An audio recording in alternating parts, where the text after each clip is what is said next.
नमस्कार साथियों, आज हम फाउंडेशन कोर्स के प्रथम चैप्टर स्केलेटल सिस्टम के बारे में चर्चा करेंगे। आप लोग तैयार हैं? जी सर। गुड। तो हम आपको बताएं कंकाल तंत्र क्या होता है। जिस प्रकार मकान के लिए ईंटों की आवश्यकता होती है, इसी प्रकार सर्वप्रथम हमें हड्डियां चाहिए। हड्डियां नहीं हैं, आपकी लंबाई नहीं बढ़ सकती। हड्डियां नहीं है, आप खड़े नहीं हो सकते, आप चल नहीं सकते। हड्डियों की उपयोगिता रामबाण है। हमारे शरीर में 206 हड्डियां होती हैं, जो कि आज हम कुछ मिनटों में पढ़ लेंगे। और मैं इसका विस्तृत रूप न देके सूक्ष्म रूप निकाल के, जिससे कि आपको कंठस्थ याद हो पाए, मैं उनके ग्रुपिंग का नाम दूंगा और आप समझ पाएंगे। आइए चर्चा करते हैं 206 हड्डियों पर। ये लग रहा होगा कि 206 बहुत बड़ा काउंटिंग है, पर ऐसा नहीं। कुछ मिनट बाद आपको एहसास होगा कि अरे मुझे तो सब आ गया। तो आप साथ में नोट करते रहेंगे। सबसे पहले हमारे अंदर, क्योंकि मैं बताऊं आपको, जब चीजें आपको बड़ी लगे, जटिल लगे, दूर लगे, कठिनाई लगे, तो आप उसकी स्टार्टिंग और या छोड़, या तो चीजें नीचे से या चीजें ऊपर से सॉल्व करना शुरू कर दीजिए। मान लो 20 सवाल हैं। सवाल नंबर 1 करोगे तो 19 रह जाएंगे, 2 करोगे 18 रह जाएंगे, 3 करोगे 17 रह जाएंगे। लेकिन हम 20 सवाल हैं, आराम से बैठेंगे करेंगे। 20 सवाल हैं, आराम से बैठेंगे करेंगे। तो ये सवाल कभी सॉल्व हो नहीं सकते। जब टाइम मिले 2 सवाल सॉल्व कर लो, जब टाइम मिले 2 सवाल सॉल्व कर लो, और आपको बहुत जल्दी सारे सवालों तक पहुंचने का टाइम आ जाएगा। लेकिन हम चीजों को पेंडेंसी में ना डालें, और कभी भी चीजों को देख के क्रोध न लाएं। क्रोध जो है वो विकास की बाधा है। क्रोध जब आता है तो वह आपकी बुद्धि को छीन कर देता है। क्रोध में लिया गया निर्णय विनाशकारी होता है, लाभकारी कभी हो नहीं सकता है। हाँ, इंसान है जो व्यक्तित्व विशेष के लिए कार्य करते हैं। जो कार्य करते हैं उनसे गलतियां भी होती हैं। जो निठल्ले होते हैं उनसे न कभी कोई काम होता है, न कोई गलती होती है। आए हैं चले जाएंगे, उन्हें कुछ करना धरना नहीं है। आइए, विशेष चर्चा है स्केलेटल सिस्टम की। स्वागत आप सभी का। सबसे पहले हम क्या देखते हैं? सर है हमारा। क्या है सर? ये जीवन में हम जो शरीर पाए हैं वो सर से लेके पांव तलक और पांव से लेके सर तलक। कुछ फिल्मी दुनिया गाने वाने बनाती है, सर से लेके पांव तलक और पांव से लेके सर तलक तुझे स्नेह करूं, इस तरह गाने हैं। तो इसका मतलब ये है, हमारा जो मानव शरीर है वो सर से लेके पांव तक है। तो आज हम सर से चर्चा स्टार्ट करते हैं और पैर पर इसका दी एंड करेंगे। साथियों, जो हमारा क्रेनियल है, क्रेनियल कितना होता है? जिसमें आप कैप लगाते हैं, कैप लगाते हैं। जो कैप होती है उसकी पोजीशनिंग देखिए आप। कैप है ये किस एरिया को कवर कर रहा है? आपके सर के इस एरिया को कवर कर रहा है, यहां से इस एरिया को कवर कर रहा है। तो हमारा जो क्रेनियल है वो यहां से लेकर और इस एरिया में है। ये 8 हड्डियों से जुड़ के बना है, लेकिन ये 8 हड्डियां कभी अलग नहीं होती हैं। अनार का फल देखा आपने?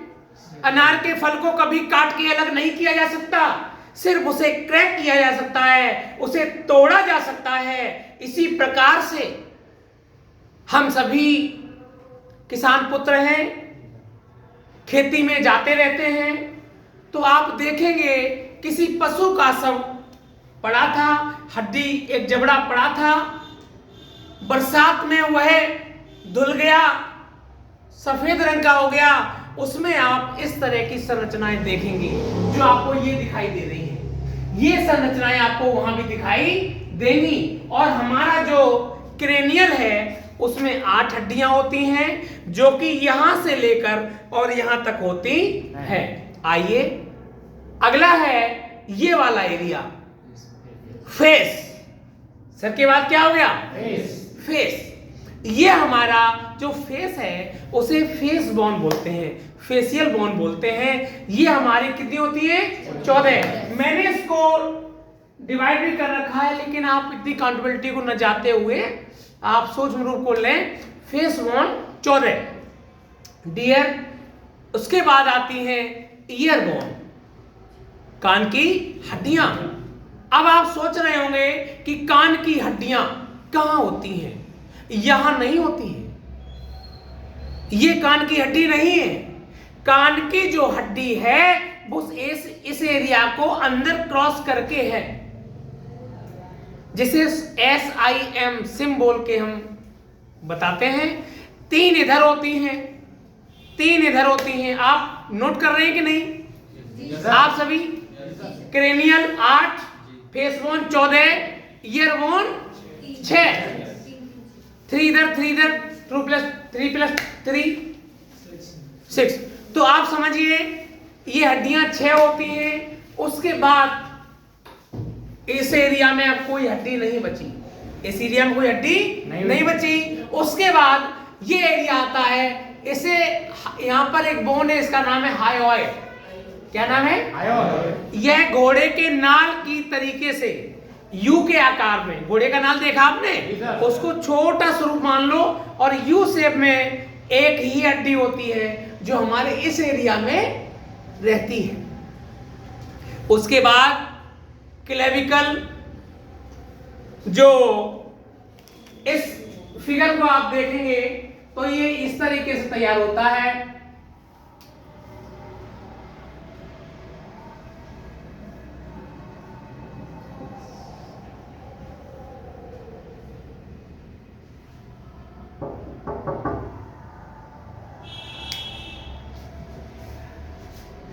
ये आपकी क्लेविकल है। ये जो क्लेविकल है वो इस एरिया में रहती है। अब क्लेविकल का जो नाम है वो कॉलर बोन भी है। लड़कों की जो शर्ट होती है उसका कॉलर यहीं से शुरू होता है, इसे कॉलर बोन बोलते हैं। और गर्ल्स में इसे ब्यूटी बोन बोलते हैं। तो डियर, इनके अलग अलग नाम है, लेकिन मेडिकल लैंग्वेज में से, मेडिकल टर्मिनोलॉजी में बोलते हैं क्लेविकल। अब ये 2 होती हैं, एक यहां से शुरू होती है, कंधे तक जाती है, और एक इधर से। तो दोनों हो गई। अगला लिखिए स्कैपुला।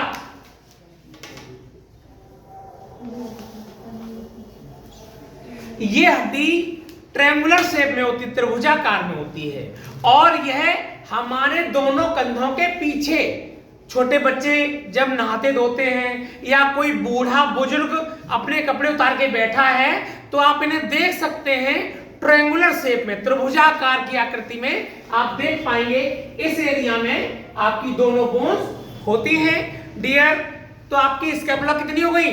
2। अब यह स्कैपुला और क्लेविकल एक मिलके सॉकेट बनाते हैं। क्या बनाते हैं? सॉकेट। इसके तुरंत बाद हड्डी होती है रेडियस, ह्यूमरस, अल्ना, ये जुड़ी हुई है। लेकिन जो बॉल एंड सॉकेट बनता है वो ह्यूमरस में बनता है। आप समझिए, ये बॉल एंड सॉकेट बन गया, ह्यूमरस जो है यहीं जुड़ गई।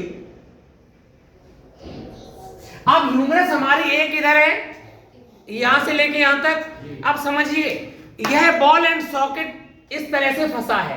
क्लेविकल और स्कैपुला ने सॉकेट बनाया, ह्यूमरस का बॉल इसमें फिट हुआ। अब हाथ आपका तेजी से घूम सकता है। अगर ये ना हो तो घूमने की संभावना नहीं है। सीधी नहीं जुड़ी, बॉल एंड सॉकेट जॉइंट बना। ह्यूमरस, इसके तुरंत बाद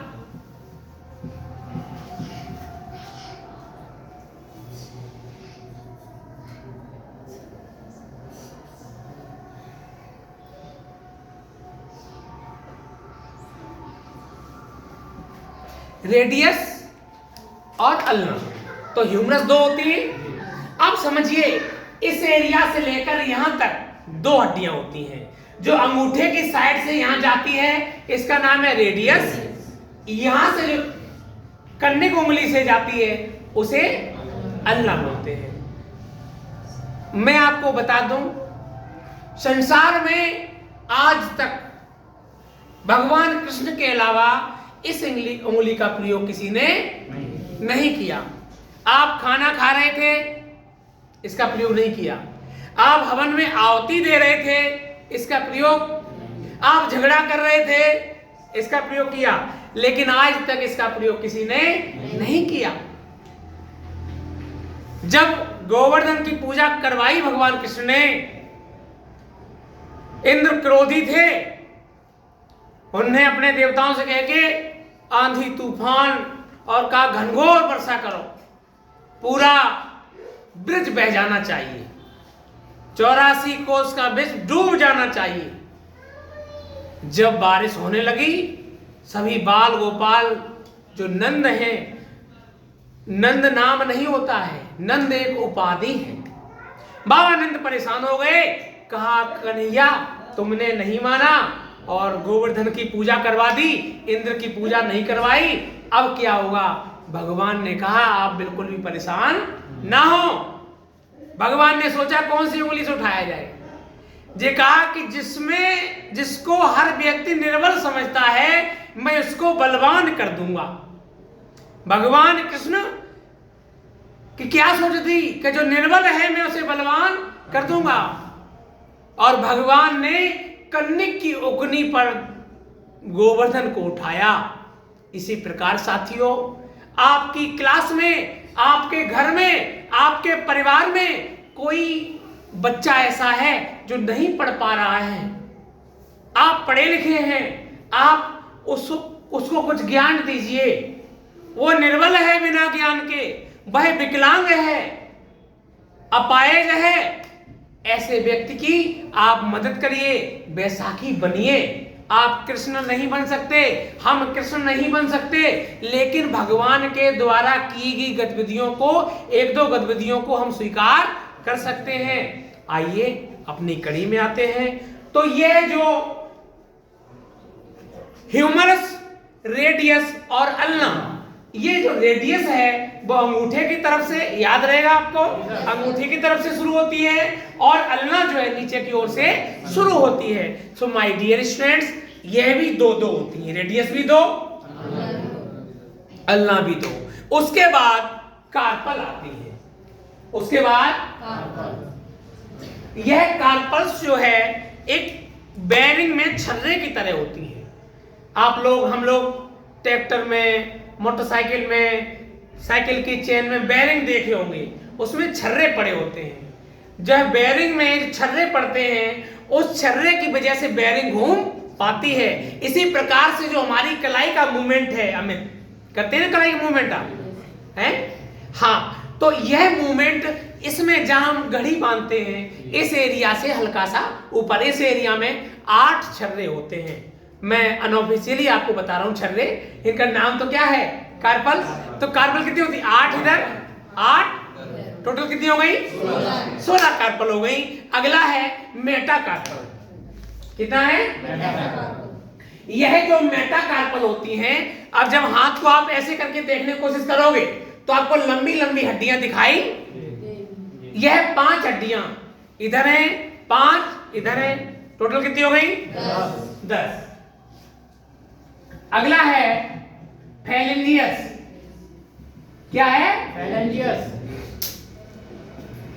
अब समझिए, फैलेंजियस की कंट्रीब्यूटिव करने के लिए आपकी जो फिंगर है, उंगलियां, ये 3 जगह से मुड़ गई बराबर, और अंगूठा आपका 3 चौकू 2 दूना, अगर एक हाथ में 14 है, दूसरे में कितनी होगी? तो टोटल हड्डियां कितनी होगी? 28। गुड। अगला है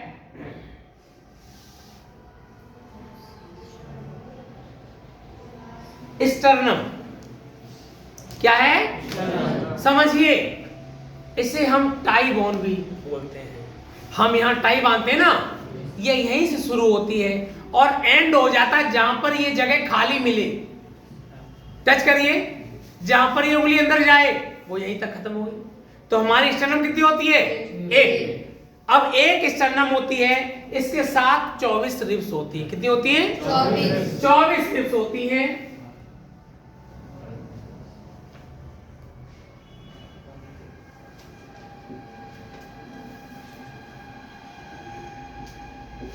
अब इन रिब्स का जो निर्माण है वह आपका स्पाइनल कॉर्ड के थोरेसिक रीजन से मतलब रखता है। जह T1 से लेके 212 तक यह हमारी रिब्स को कवर करता है। जब मैं स्पाइन में बताऊंगा इसके बारे में बताऊंगा और भी, लेकिन अगर हम कहेंगे थोरेसिक रीजन का स्पाइन से पूरा हमारे रिब्स से पूरा मतलब है। जो रिब्स है वो कितनी होती है? 24, 12 इधर, 12 इधर, टोटल कितनी हो गई? 24। अब समझिए यहां से लेकर यहां तक एक ही हड्डी बची है। वो नंबर में तो 26 होती हैं, देखने में 33 होती हैं। अगर आप गूगल पे जाएंगे, यूट्यूब पे जाएंगे, किताबों में जाएंगे तो नंबर ऑफ अगर रीढ़ की हड्डियां पूछी जाए कितनी होती है तो कितनी होती है? एक। वर्टिब्रल कॉलम कितने होते हैं? 26। लेकिन रियल में जो हड्डियां होती हैं वो 33 होती हैं, लेकिन काउंटेबिलिटी में 26 ही हम गिनते हैं। जो नीचे की हड्डियां होती हैं ये 5-5 को हम एक काउंट करते हैं। नीचे के जो 5-5 है उन्हें हम कितना करते हैं? एक काउंट करते हैं। इस प्रकार हमारे पास कितनी हड्डियां होती हैं? 26। अब समझिए ये जो हमारी रिब्स होती है वो क्या करती है? इसकी शेप ऐसी होती है।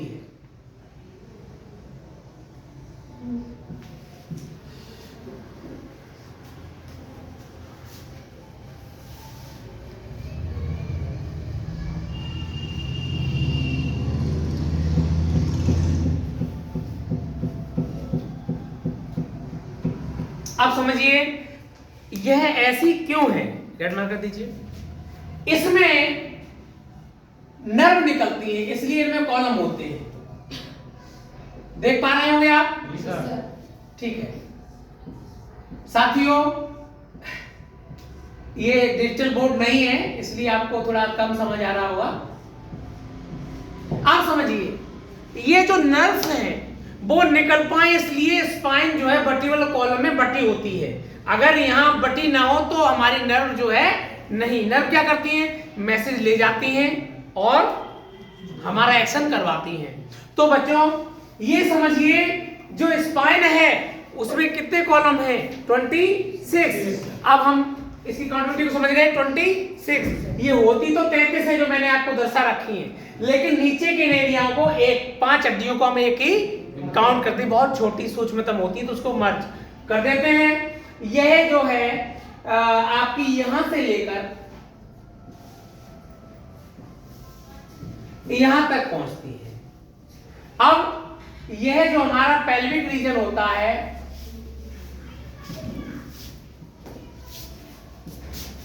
इस तरीके से बनती है। ये जो हिप्पोन होती हैं इसे हम इनोमिनेट बोलते हैं। ये 2 होती हैं। पुरुषों में ये कभी अलग नहीं होती।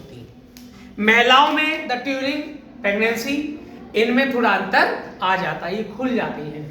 तभी डॉक्टर्स या जो भी रहते हैं हमारे सर्जन्स वो करते हैं कि जब हम प्रेग्नेंट हो तो फिर हम सीढ़ियां ना चढ़ें, क्योंकि जब हड्डी इस तरह से खुल जाएगी तो क्या होगा? ऐसे ऐसे ऐसे तो जो एकदम से जुड़ी थी अलग हो गई तो नुकीली भी तो होंगी तो चुभ सकती हैं।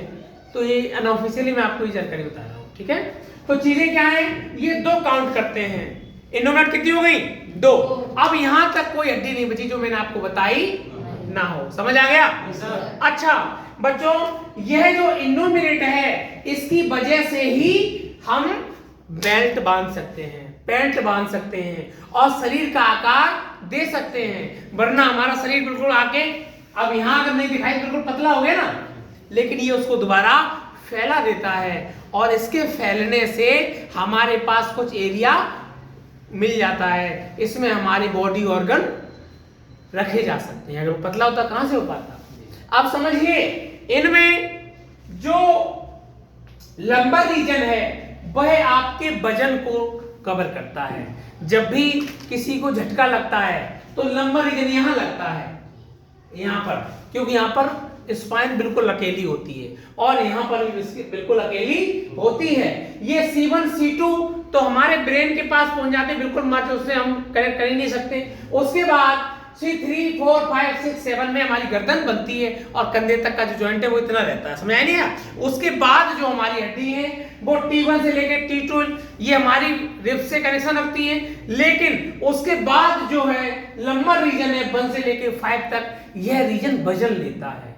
आप कुछ भी रखते हैं तो अचानक से यहाँ आपको दर्द हो जाएगा या यहाँ पर दर्द हो जाएगा, और यही रीजन है कि ये चीज और अलग है। अगर आप किसी को लाठी डंडे से प्रहार यहाँ करते हैं तो तुरंत आदमी बेहोश होकर गिर पड़ेगा, यहाँ लगती है तो हो सकता है उठे ही ना।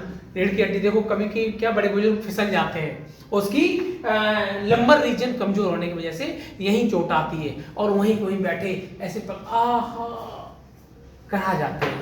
हम कभी एकदम से ऊपर नीचे पैर रख जाए, मैड से स्लिप हो जाते हैं, सभी जानते हैं मैड, यू नो मैड, खेत की बाउंड्री बॉल। सो समझ पाते हैं आप। सो देखेंगे चीजों को। अगला जो सॉकेट क्लेविकल और स्कैपुला ने मिलकर बनाया था, यहाँ ये इन्नोमिनेट खुद दे देती है अकेली ही, यह सॉकेट बना देती है। वहां पर फीमर का जो बॉल है वो फंसता है। जिस प्रकार ह्यूमरस में बॉल होता है इसी प्रकार से फीमर में भी बॉल होता है। यह हमारी सबसे बड़ी हड्डी जांग की हड्डी होती है, जो इस एरिया को हमारे जो इनोमिनेट है वो ऑटोमेटिक हिप बोन में क्या होता है, हिप बोन फीमर को खुद ही जगह देती है। बॉल एंड सॉकेट जॉइंट बनता है और यह थोड़ा सा हमारे ह्यूमरस की बजाय कम हिलता है। देखिए पैर आप घुमा सकते हैं लेकिन ज्यादा नहीं, बहुत स्पीड में नहीं। समझिए ये जो फीमर है वह एक इधर है एक इधर है, तो दो गई। अब इसके नीचे एक हड्डी है, उसका नाम है पटेला। भारत कृषि प्रधान देश है, इसके आधार पे पटेला तो आप जब समझते होंगे, यू नो पटेला, जो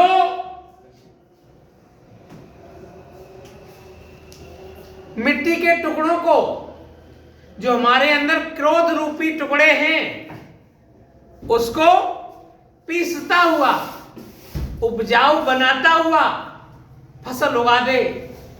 पटेला ढंग से न लगाओ तो फसल अच्छी नहीं आती है, इसलिए मैं पटेला अच्छा लगाने की कोशिश करता हूं। तो जो पटेला है वह दो है। यह जो है हमारे घुटना जो होता है, घुटना बोलते हैं, वहां पर एक कटोरी की शेप में होता है, एक इधर एक इधर, तो पटेला कितना हो गया, दो। उसके बाद जैसे मेरे हाथ में दो हड्डियां थी वैसे ही मेरे पैर में भी दो हड्डियां हैं, इनका नाम है टिबिया। जब आप किसी बोझे को, गट्ठर को बांधते हो तो आप अपने पैरों के नीचे वाले हिस्से को उसे टिकाते हो, या कोई पत्थर आके या कोई गट्ठर आके आपसे टकराए तो सबसे पहले कहां टिकता है, टिबिया से। और फिबुला अगर कोई जरा सा धक्का लगे तो आप एकदम समझ जाते हो, लेकिन वो सडन दोबारा धक्का लग जाए तो आप गिर जाओगे। तो टिबिया जो चीजें आके पत्थर आके कहां टिकेगा, आपके टिबिया में, और दूसरा पत्थर आया तो फिबुला में, तो फिर बैलेंस खत्म हो जाएगा। तो आप समझिए टिबिया कितनी होती है, दो। फिबुला कितनी होती है, दो। उसके बाद टार्सल 7 होती है। ये बच्चों थोड़ी सी मोटी और अलग अलग आकार की होती हैं, और यह 7 इस पैर में होती हैं जो एड़ी बनाती हैं। क्या बनाती हैं, एड़ी। और दूसरे पैर में भी 7 होती है, तो 7 7 कितनी हो गई, 14। ये जो हमारी है वो 14 होती है। उसके बाद मेटाटार्सल जो पैर का पंजा बनाते हैं, ये 5 इधर भी होती है, 5 इधर होते हैं, तो टोटल कितनी हो गई, 10। फिर आती है आपकी फैलेंजियस। क्या आती है? फेलेंजियस। जो जैसे हाथ की उंगलियों को आप जब मुड़ाएंगे तो 3 जगह से मुड़ती हैं, ऐसे ही पैर की उंगलियां तो वो थोड़ी छोटी होती हैं, ये लंबी है, थोड़ा छोटी होती हैं, तो हड्डियां उतनी छोटी होती होंगी। आप समझिए 3 चौकू 12, 2 14, 14 दूना 28। आपको समय दिया जा रहा है, आप इनको काउंट कर लीजिए। मैंने कोई हड्डी नहीं छोड़ी है जो आपको न बताई हो, और इसको विस्तृत रूप में अगर कुछ आपको है तो आप बुक्स पढ़िए। ये सिर्फ वो सूक्ष्म रूप है जो आपको कंठस्थ होना अत्यावश्यक है। क्यों? क्योंकि आप इमरजेंसी मेडिकल केयर का कोर्स कर रहे हैं। अब आप समझिए पेशेंट का ये वाली हड्डी फ्रैक्चर हुई है, अब आपको हड्डी का नाम ही नहीं मालूम है, तो आप क्या लिखेंगे क्या फ्रैक्चर है? एक्सरे देखा, उसमें लिखा फीमर फ्रैक्चर। अब आप जानते नहीं फीमर होती कहाँ की, हाथ की या पैर की। इसलिए हमें इनके नाम, इनकी लोकेशंस अच्छे से पता होनी चाहिए। ये तभी आएगा जब अगेन टू अगेन 1-2 बार खुद भी रिवीजन करेंगे। बाकी आप चैनल पे आइए, आसानी से समझिए, चीज़ों को बार बार समझने की कोशिश करिए और बहुत सारे एक्सप्लेनेशंस निकालिए और कंठस्थ हो ही जाएगा। आशा करता हूं आज का टॉपिक आपको समझ आया होगा। कल नए टॉपिक मस्कुलर सिस्टम के साथ फिर दोबारा इसी समय पेश होंगे। तब तक के लिए नमस्कार, धन्यवाद।